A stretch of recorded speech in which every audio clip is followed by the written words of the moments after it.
It's a proven fact that these forged documents existed and were being circulated amongst right-wing newspapers in Baghdad and around the world in the immediate aftermath of the fall of the Iraqi regime. Now, Senator, I gave my heart and soul to oppose the policy that you promoted.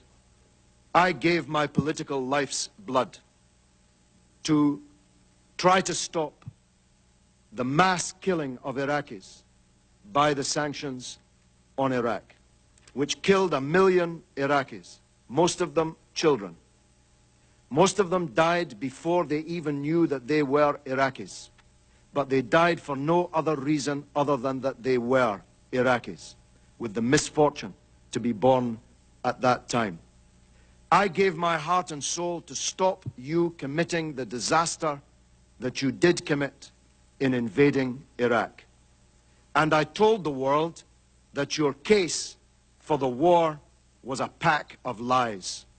I told the world that Iraq, contrary to your claims, did not have weapons of mass destruction. I told the world, contrary to your claims, that Iraq had no connection to Al-Qaeda. I told the world, contrary to your claims, that Iraq had no connection to the atrocity on 9/11/2001. I told the world, contrary to your claims, that the Iraqi people would resist a British and American invasion of their country, and that the fall of Baghdad would not be the beginning of the end, but merely the end of the beginning. Senator, in everything I said about Iraq, I turned out to be right, and you turned out to be wrong. And 100,000 people have paid with their lives. 1,600 of them American soldiers sent to their deaths on a pack of lies. 15,000 of them wounded, many of them disabled forever, on a pack of lies.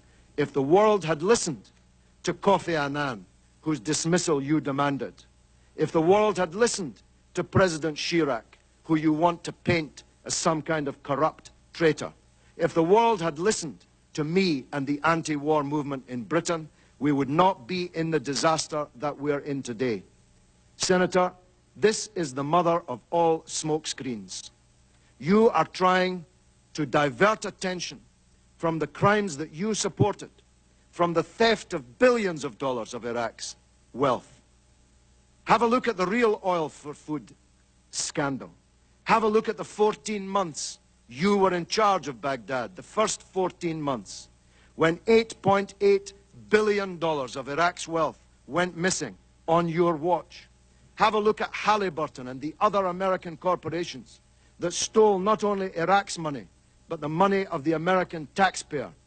Have a look at the oil that you didn't even meter, that you were shipping out of the country and selling, the proceeds of which went who knows where. Have a look at the $800 million you gave to American military commanders to hand out around the country without even counting it or weighing it. Have a look at the real scandal breaking in the newspapers today, revealed in the earlier testimony in this committee, that the biggest sanctions busters were not me or Russian politicians or French politicians. The real sanctions busters were your own companies with the connivance of your own government.